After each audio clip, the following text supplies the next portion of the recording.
ravie, comme d'habitude, de vous retrouver. J'espère que vous allez tous bien. Eh bien moi, comme vous pouvez l'entendre, je suis un petit peu malade. Mais bon, rien de bien méchant, c'est un petit rhume. Alors, nous venons de terminer la série de vidéos sur la signification des cartes, carte par carte. J'espère qu'elle vous aura plu et qu'elle vous aura apporté des éclaircissements.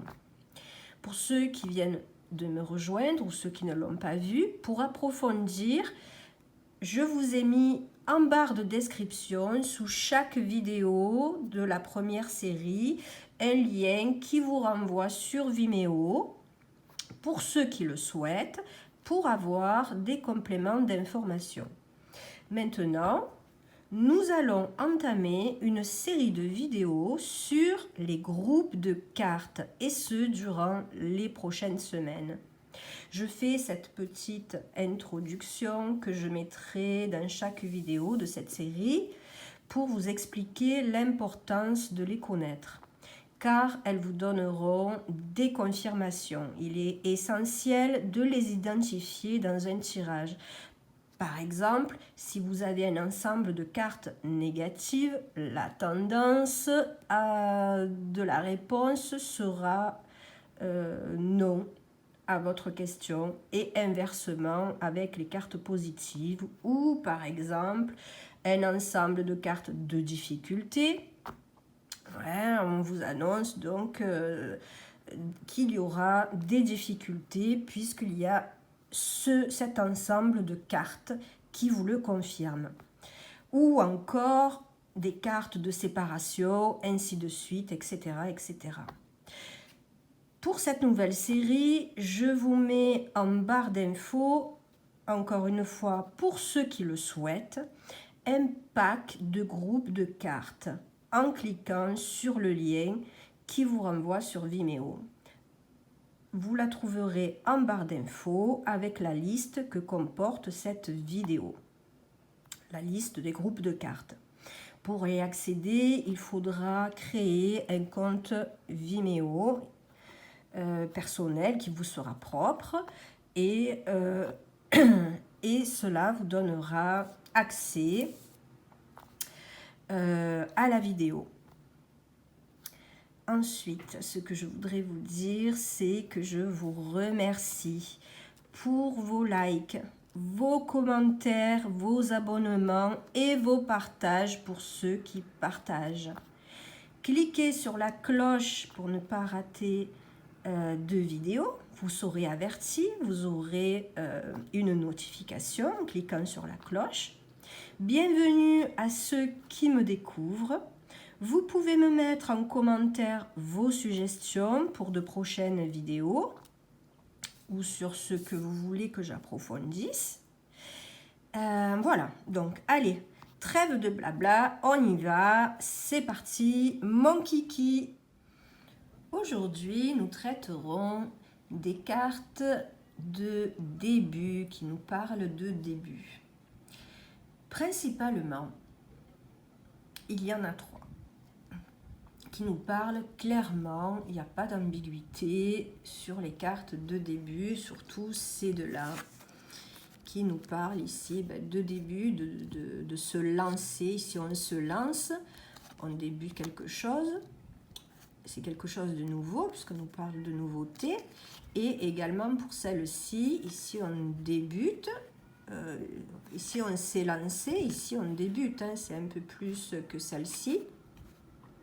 Il y a un petit chemin qui a été fait, mais c'est quand même dans les débuts. On démarre. Ici aussi, on démarre. Donc, ces deux cartes nous parlent de début. Débuter quelque chose ou début de mois, quelque chose qui commence. Également pour la carte du trèfle. Le trèfle, c'est un début de quelque chose. Déjà, c'est le 2, donc c'est petit, mais sans regarder cela, c'est le début de quelque chose. Par exemple, quand on fait des datations, si on voit le trèfle, c'est dans les 15 premiers jours, donc c'est au début de mois. Donc pour moi, je la mets principalement, il y a ces 3 cartes-là pour les cartes de début. Pour les datations, je ferai une série de vidéos justement pour expliquer comment on peut faire pour dater au plus précis. Mais bon, ça sera l'objet d'une autre série de vidéos. Tout bientôt. Très vite, très bientôt, tout bientôt. Pour le début, certains y mettent la cigogne. Pourquoi? Parce qu'elle quitte une situation, il y a un changement et il y a quelque chose de nouveau. Mais ça peut être quelque chose de nouveau, de différent, mais ça peut être la même chose, mais de façon un peu améliorée. Donc c'est à prendre en compte. C'est, oui, peut-être ça peut représenter un début, effectivement. Pourquoi pas? Moi, je ne suis pas fermée aux suggestions du moment qu'il y a une logique, une cohérence dans l'explication. Dans cette même idée, il y a des personnes qui pensent le soleil comme carte de début.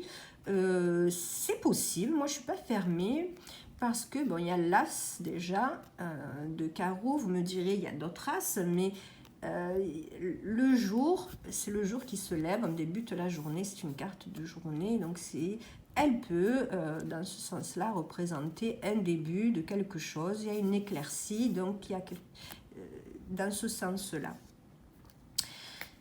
Et pour finir, certains y mettent la clé. Bon, c'est possible, mais à condition qu'elle soit en début de tirage.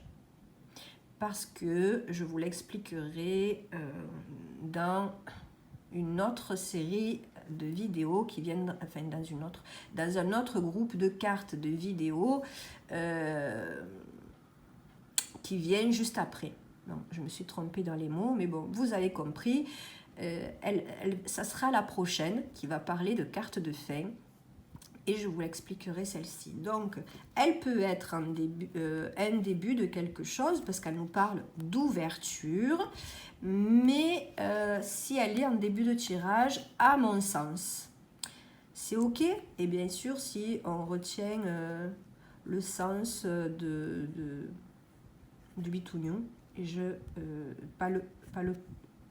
bon, ce mot, il ne veut pas rentrer dans ma tête. Mais vous aurez compris, je vous l'avais expliqué dans les cartes par carte. Si vous ne les avez pas vues, que vous venez de me rejoindre, vous pouvez aller dans ma playlist sur les significations carte par carte.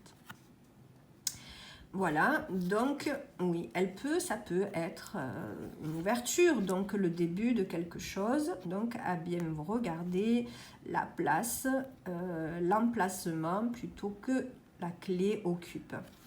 Voilà pour moi les cartes de début, de commencement, de démarrage. J'espère qu'elle vous aura plu. Je répète, s'il vous plaît, mettez des likes, des pouces. Ça vous prend 3 secondes, même pas, un demi-centième de seconde. Et c'est bénéfique pour ma chaîne, surtout si cette vidéo vous a plu.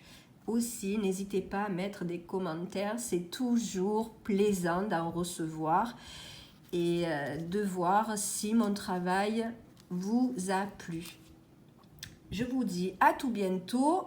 Pour la vidéo, je fais un spoiler, ça sera le groupe de cartes de fin.